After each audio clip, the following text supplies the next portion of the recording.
नमस्कार, आप देख रहे हैं Krishi Jagran agri news bulletin powered by FTV organic. मैं हूं आपके साथ अश्विनी वानखड़े।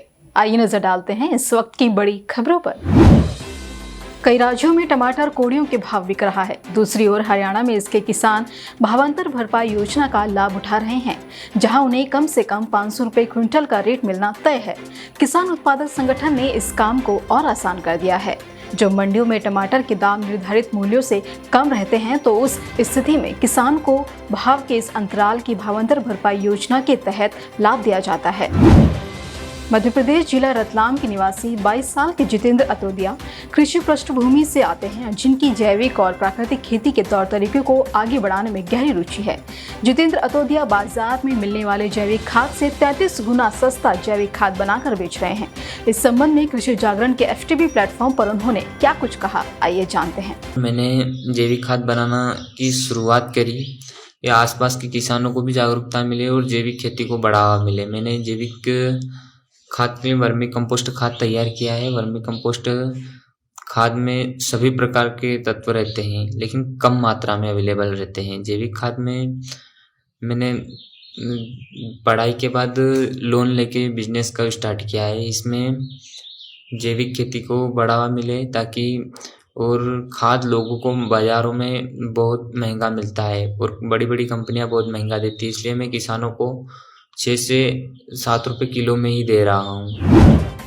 प्रधानमंत्री नरेंद्र मोदी ने शुक्रवार को देश के 9.5 करोड़ से अधिक किसानों के खातों में पीएम किसान स्कीम के तहत 2,000 रुपए की 8वीं किस्त जारी की है। एक ही दिन में 20,000 करोड़ से अधिक रुपए किसानों के खातों में जमा किए गए हैं। तो वहीं पश्चिम बंगाल के किसानों को पहली बार इस योजना का लाभ मिला है। केंद्र की मोदी सरकार ने बागवानी क्षेत्र के लिए 2,250 करोड़ रुपए का प्रावधान जारी किया है, जिस पर राजस्थान के सीकर जिले की बागवानी महिला किसान संतोष खेदड़ ने कृषि जागरण के साथ अपनी खुशी जाहिर की। हमारी ये बागवानी क्षेत्र में आना है किसानों का, उसमें क्या है कि आर्थिक रूप से जो सक्षम नहीं है, जिनके पास किसी भी चीज की आय नहीं है, तो मैं चाहती हूँ जो केंद्र सरकार ने जो प्रस्ताव रखा है वो बिल्कुल सही रखा है, क्योंकि जो किसान है जो बागवानी में आएगा तो उसकी इनकम क्या डबल होगी और वो नीचे लेवल पे भी नहीं रहेगा, क्योंकि हर किसान अगर बागवानी में आता है तो उसे मुनाफा ही मिलता है।